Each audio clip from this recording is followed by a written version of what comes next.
Good morning students, प्यारे बच्चों, हिंदी की कक्षा में आप सभी का स्वागत है। हम लोग कल प्रयोगवादी कवि सच्चिदानंद हीरानंद वात्स्यायन का साहित्यिक परिचय, उनकी कृतियां पढ़ा। आज हम लोग अपनी पाठ्य पुस्तक में निर्धारित जो पाठ है उनकी रचना से जो लिया गया है, मैंने आहुति बनकर देखा, पूर्वा नामक उनके काव्य से लिया गया है। चलिए हम लोग सीधे पाठ पर आते हैं और आज से हम लोग मैंने आहुति बनकर देखा उनके पाठ को पढ़ते हैं। कुछ पंक्तियां जो है इस पाठ के बारे में भूमिका के रूप में दी गई है कि प्रस्तुत हम संदर्भ कैसे लिखेंगे। प्रस्तुत पद्यांश आधुनिक काल के प्रसिद्ध प्रयोगवादी कवि सच्चिदानंद हीरानंद वात्स्यायन द्वारा रचित काव्य पूर्वा से हमारी पाठ्य पुस्तक काव्यांजलि में संकलित मैंने आहुति बनकर देखा शीर्षक से कविता ली गई है। कवि इस जीवन में कवि इस कविता में के माध्यम से जीवन को परिभाषित करते हुए बताते हैं कि दुख के बीच पीड़ा सहकर ही अपने जीवन के मार्ग को प्रशस्त किया जा सकता है। वही जीवन वास्तव में सार्थक होता है और वही सफल भी होता है। कवि जीवन को परिभाषित करते हुए बताते हैं कि दुख के बीच पीड़ा सहकर अपना मार्ग प्रशस्त करने वाला जीवन ही वास्तविक जीवन है। जीवन वही सार्थक है जो दूसरों को पीड़ा को हर कर उनमें प्रेम का बीज रोपने के लिए स्वयं को बलिदान कर दे। दूसरे को दुख को हर करके उन्हें प्रसन्नचित्त बनाना। प्रस्तुत पंक्तियों में कवि अपने लिए ऐसे ही जीवन की कामना की है। कविता पढ़ते हैं। मैं कब कहता हूँ जग मेरी दुर्धर गति के अनुकूल बने, मैं कब कहता हूँ जीवन मरु नंदन कानन का फूल बने। कांटा कठोर है तीखा है उसमें उसकी मर्यादा है, मैं कब कहता हूँ वह घटकर प्रांतर का ओछा फूल बने। मैं कब कहता हूँ मुझे युद्ध में कहीं न तीखी चोट मिले, मैं कब कहता हूँ प्यार करूं तो मुझे प्राप्त की ओट मिले। मैं कब कहता हूँ विजय करूं मेरा ऊंचा प्रासाद बने, या पात्र जगत की श्रद्धा की मेरी धुंधली सी याद बने। पथ मेरा रहे प्रशस्त सदा क्यों विकल करे या चाह मुझे, नेतृत्व मेरा छिन जावे क्यों इसकी हो परवाह मुझे। मैं प्रस्तुत हूँ चाहे मिट्टी जनपद की धूल बने, फिर उसी धूल का कण कण भी मेरा गतिरोधक शूल बने। मैं कब कहता हूँ जग मेरी दुर्धर गति के अनुकूल बने। प्रस्तुत पंक्तियों में कवि जीवन की सार्थकता को व्यक्त करते हुए कहते हैं कि जीवन सुखों की सेज नहीं है। Life is not a bed of roses. सुख और दुख they are two sides of a coin. एक ही सिक्के के दो पहलू हैं। सुख की अनुभूति तभी होगी जब हम दुख को समझेंगे। मैं कब कहता हूँ जग मेरी दुर्धर गति के अनुकूल बने। दुर्धर अर्थात कठिन, नारकीय, जो कष्टप्रद होती है। नंदन कानन स्वर्ग स्थित देवताओं का बगीचा, अर्थात स्वर्गीय उपवन जो स्वर्ग में माना जाता है, जो स्वर्ग में पाया जाता है, अर्थात जिसके फूल कभी मुरझाते नहीं। प्रांतर का मतलब होता है वन, लंबा मार्ग, वन जंगल। प्रासाद महल। प्रशस्त माने श्रेष्ठ, उत्तम, बड़ा। जनपद माने राज्य का वह भाग, अर्थात जिसमें लोग निवास करते हैं, नगर या जिला। गतिरोधक शूल अर्थात गति को रोकने वाला कांटा अर्थात पीड़ा। मैं कब कहता हूं जग मेरी दुर्धर गति के अनुकूल बने। कब कहता है कि मेरी यह कामना बिल्कुल नहीं है, मेरी ये कतई इच्छा नहीं है, मेरी यह कामना नहीं है, मेरी अभिलाषा नहीं है कि यह संसार मेरी कठोर जीवन गति के अनुकूल बन जाए, अर्थात मेरे अनुकूल बन जाए, अर्थात मुझे कहीं से किसी प्रकार का कष्ट न हो। सारी कष्टप्रद स्थितियां सुखद स्थितियों में परिवर्तित हो जाए। मैं कब कहता हूं जग मेरी दुर्धर गति के अनुकूल बने। कब कहता है कि मेरी यह कामना बिल्कुल नहीं है, इच्छा अब नहीं मेरी है, मेरी अभिलाषा ये कतई नहीं है कि यह संसार मेरी कठोर जीवन गति के अनुकूल बन जाए और मुझे जीने में किसी प्रकार का कोई कष्ट ना हो। मैं कब कहता हूं जीवन मरु नंदन कानन का फूल बने। मैं अभी नहीं चाहता हूं कि मेरा जीवन रूपी जो सूखा रेगिस्तान है, अर्थात जिसमें किसी प्रकार का कोई सुख नहीं है, जो रेगिस्तान की तरह एकदम नीरस है, रसरहित है, जीवन मरु, मेरी अभिलाषा नहीं है। मैं यह भी नहीं चाहता हूं कि मेरा जीवन रूपी सूखा रेगिस्तान देवताओं के उद्यान नंदन कानन की तरह समान न मुरझाने वाले पुष्पों से महक उठे। मैं ये भी नहीं चाहता हूं कि मेरा जीवन जो नीरसता से भरा हुआ है, दुख से भरा हुआ है, वह जीवन नंदन कानन का फूल बने। वह देवताओं के नंदन कानन नामक उपवन के, नंदन कानन नामक बगीचे के वे फूल बन जाएं जो कभी मुरझाते ही नहीं, हमेशा एक बने रहते हैं, सदाबहार बने रहते हैं, उसके समान महकते रहे। मेरी ये भी कामना नहीं है। कांटा कठोर है, तीखा है, उसमें उसकी मर्यादा है। जिस प्रकार से कांटे की मर्यादा, कांटे का अस्तित्व, कांटे का महत्व, उसकी श्रेष्ठता उसके नुकीलेपन में है। यदि उसमें नुकीलापन ना हो, कांटा चुभना न उसके अर्थात चुभने का गुण उसमें ना हो, तो उसका अस्तित्व समाप्त हो जाएगा। उसकी श्रेष्ठता उसके नुकीलेपन में है और उसी प्रकार से जीवन की मर्यादा भी दुखपूर्ण होने में निहित है। जीवन की मर्यादा भी कांटे के समान, जिस प्रकार से कांटे का नुकीलापन होना आवश्यक है, उसी प्रकार से जीवन में दुख का होना भी आवश्यक है।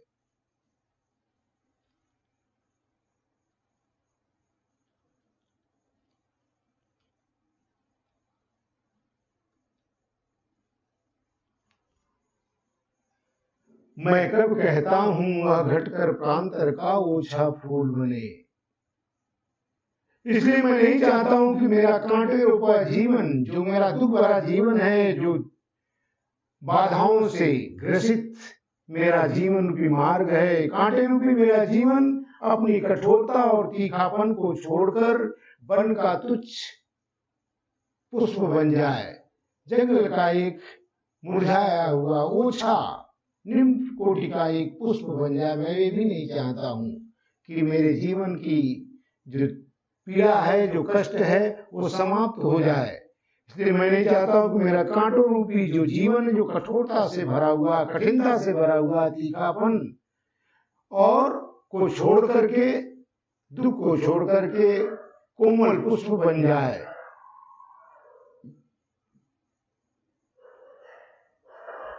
मैं कब कहता हूं मुझे युद्ध में कहीं न तीखी चोट मिले। मैं कब कहता हूं प्यार करूं तो मुझे प्राप्त की ओट मिले। कब कहता है ये जीवन कभी न समाप्त होने वाले युद्ध के समान है, इसमें जय पराजय जब तब अत्यंत पीड़ादायक गहरे जख्म मिलते ही रहेंगे। इसलिए मैं भी नहीं चाहता हूं कि मेरे इस जीवन रूपी युद्ध में, मैं कब कहता हूं मुझे युद्ध में कहीं न तीखी चोट मिले। जिस प्रकार से वीर जब युद्ध के मैदान में युद्ध करता है, संघर्ष करता है, तो उसे तो चोट मिलते ही है। वो ये कामना नहीं कर सकता कि मुझे जरा सा भी तनिक भी चोट न लगे। कवि यहाँ कल्पना करते हुए कहता है कि मैं ये भी नहीं चाहता हूं कि इस जीवन के युद्ध में मुझे इस जीवन युद्ध में कहीं भी कोई जख्म न मिले, कहीं से कोई पीड़ा न मिले, कहीं से कोई चोट न मिले। मेरी ये भी इच्छा नहीं है कि प्यार करूं तो मुझे प्राप्त की ओट मिले। मेरी ये भी इच्छा नहीं है कि यदि मैं किसी को प्यार करूं तो उसके बदले मुझे भी प्यार मिले। मैं अगर किसी के साथ किसी से प्यार करता हूं, किसी से प्रेम करता हूं, तो मेरी ये भी कामना नहीं है कि उसके बदले मुझे भी उससे उतना ही प्यार या प्रेम मिले। मेरी ये भी इच्छा नहीं है। मुझे प्यार मिले अथवा उपहार के रूप में मुझे उसका कोई प्रतिफल प्राप्त हो, उसका मतलब कि मुझे भी उसका प्रेम का जो है कोई थोड़ा सा प्रसाद प्राप्त हो, मुझे ये भी इच्छा नहीं है। मेरी ये कामना नहीं है कि इस जीवन रूपी युद्ध में, संघर्ष में मुझे कहीं से कोई जख्म न मिले, कहीं से मुझे पीड़ा न मिले, कहीं से मुझे चोट न मिले। और मेरी ये भी कामना नहीं है कि मैं जिससे प्यार करूं, जिससे प्रेम करूं, उसके बदले मुझे भी प्यार ही प्राप्त हो, प्रेम ही प्राप्त हो। मैं कब कहता हूं विजय करूं, मेरा ऊंचा प्रासाद बने। कब कहता है कि मैं ये भी नहीं चाहता हूं कि विश्व विजेता बन जाऊं। मैं कब कहता हूं विजय करूं, मैं पूरे विश्व पर विजय प्राप्त कर लूं। मेरी ये भी कामना नहीं है मैं विश्व विजेता बन जाऊं और सारा संसार मेरे चरणों में झुक जाए, मेरा ऊंचा प्रासाद बने, अर्थात सभी लोग मेरे सामने नतमस्तक हो जाए। मेरी ये भी कामना नहीं है कि मैं विश्व विजेता बनूं और सभी संसार के समस्त प्राणी मेरे समक्ष नतमस्तक हो जाए। मेरी ये भी कामना नहीं है। न ही मेरी यह कामना है कि मैं इतना वैभवशाली बन जाऊं, वैभव संपन्न हो जाऊं कि मेरे ऊंचे महल के समक्ष, मेरे राजमहल के सम्मुख संसार की सारी सुंदरता समाप्त हो जाए। मैं कब कहता हूं कि विजय करूं, विश्व विजेता बन जाऊं, सब लोग मेरे सामने नतमस्तक हो जाएं, मेरा ऊंचा प्रासाद बने। मेरी ये भी कामना नहीं है कि मैं इतना वैभवशाली हो जाऊं, इतना संपन्न हो जाऊं कि मेरे राजमहल के समक्ष पूरी संसार की सुंदरता और सब महल फीके पड़ जाए, सारी संसार की सुंदरता फीकी पड़ जाए। मेरी ये भी कामना नहीं है। या पात्र जगत की श्रद्धा की मेरी धुंधली सी याद बने। मेरी ये भी कामना नहीं है कि कोई ऐसा महान कार्य में कर जाऊं जिससे सारा विश्व श्रद्धा के साथ मेरा पुण्य स्मरण करे। या पात्र जगत की श्रद्धा की मेरी धुंधली सी याद बने। मैं ऐसा भी नहीं चाहता हूं कि संसार में ईश्वर के हाथ द्वारा मेरे से ऐसा कोई महान कार्य हो जाए कि लोग मुझे श्रद्धा के साथ, सम्मान के साथ हमेशा याद करते रहें, हमेशा उनको मेरी जो है एक धुंधली सी याद, अर्थात हमेशा उनके समक्ष मेरी एक छवि जो है बनी रहे। मेरी ये भी कामना नहीं है कि मैं ऐसा कोई महान कार्य कर जाऊं जिससे सारा संसार श्रद्धा के साथ, सम्मान के साथ मुझे सदैव स्मरण करता रहे। मेरी ये भी कामना नहीं है। तब क्या कामना हुई? पथ मेरा प्रशस्त रहे, सदा क्यों विकल करे यह चाह मुझे, नेतृत्व मेरा छिन जावे, क्यों इसकी हो परवाह मुझे। मैं ये भी नहीं चाहता हूं कि मैं सदैव, मेरा जीवन मार्ग सदैव श्रेष्ठता और सफलता से परिपूर्ण रहे। पथ मेरा प्रशस्त रहे, मजबूत रहे, अर्थात बाधाओं से रहित रहे। मेरा जीवन पथ, मेरा जीवन मार्ग सदैव श्रेष्ठता और सफलता से परिपूर्ण बना रहे, अथवा मैं सफलता और श्रेष्ठता की प्राप्ति के लिए बेचैन रहूं, विकल रहूं कि सदैव श्रेष्ठ बन जाऊं और सफल बनूं। ऐसी विकलता के लिए, ऐसी श्रेष्ठता पाने के लिए मैं विकल रहूं, बेचैन रहूं, यह भी मेरी इच्छा नहीं है। नेतृत्व मेरा छिन जावे, क्यों हो इसकी परवाह मुझे। मेरी ये भी इच्छा नहीं है कि मैंने अभी तक जिनका नेतृत्व किया है, अर्थात जिनका मैं नेता रहा हूं, जो लोग मेरे रास्ते, मेरे बताए हुए मार्ग पर चल रहे हैं, अर्थात जो मेरे फॉलोअर्स हैं, जो मेरे प्रेमी हैं। नेतृत्व न मेरा छिन जावे, अर्थात जिनका मैं नेतृत्व करता हूं और अब तक इस संसार में, इस दुनिया पर राज करता आया हूं, वह मेरा नेतृत्व मुझसे छिन न जाए, इसकी मुझे परवाह भी नहीं। अर्थात मुझे एक खटका है, मुझे चिंता न बनी रहे कि कहीं ऐसा तो नहीं है कि जिनका मैं नेतृत्व कर रहा हूं वह नेतृत्व मेरे हाथों से छिन न जाए, इसकी भी मुझे परवाह नहीं होनी चाहिए। मैं प्रस्तुत हूँ, चाहे मिट्टी जनपद की धूल बने, फिर उस धूली का कण कण भी मेरा गतिरोधक सूल बने। कब कहता है कि मैं जनपद की धूल बनने के लिए तैयार हूं। जनपद, जन माने लोग, पद माने चरण, लोगों के चरणों की धूल बनने के लिए। एक जनपद होता है जिला जहां लोग नगरवासी रहते हैं, और दूसरा होता है जनपद, लोगों की पैरों की धूल। मैं प्रस्तुत हूं, चाहे मिट्टी जनपद की धूल बने। कब कहते हैं कि मैं जनपद की धूल बनने के तैयार हूं, लोगों के चरणों की धूल बनने के लिए तैयार हूं, फिर चाहे उसी धूल का एक एक कण मेरे जीवन गति को रोड़ा बनकर मुझे भयंकर पीड़ा पहुंचाए, फिर उसी धूली का कण भी मेरा गतिरोधक सूल बने। मैं चाहता हूं कि संसार वासियों के लिए मैं उनकी चरणों की धूल बन जाऊं, मैं उनकी सेवा में तत्पर हो जाऊं, सेवा में समर्पित हो जाऊं। फिर चाहे इसकी भी चिंता नहीं है कि वही जनपद की धूली, अर्थात उसका एक एक कण जिनके लिए मैं अपने आप को न्यौछावर करना चाहता हूं, वो मेरे ही जीवन के मार्ग के अवरोधक बन जाए, कांटा बनकर पीड़ा पहुंचाए, फिर भी मुझे इसकी चिंता नहीं है। मेरी इच्छा है मैं लाखों पीड़ाएं प्राप्त करके भी अपने राज्य, देश और मातृभूमि के काम आ सकूं। मैं प्रस्तुत हूं, मैं अपने आप को न्यौछावर करने के लिए अपने आप को समर्पित करना चाहता हूं, लोगों की सेवा में, लोगों की मातृभूमि की सेवा में, देश की सेवा में अपने आप को समर्पित कर देना चाहता हूं। फिर चाहे उसी जनपद की धूली, अर्थात उसी जिनके लिए मैं अपना जीवन समर्पित करना चाहता हूं, उन्हीं लोगों द्वारा मेरे जीवन के मार्ग में चाहे कितनी कठिनाइयां भले उत्पन्न की जाएं, लेकिन मुझे इसकी चिंता नहीं है। मैं लोगों की सेवा के लिए, मातृभूमि की सेवा के लिए तत्पर होना चाहता हूं, समर्पित होना चाहता हूं। Thank you, all the best.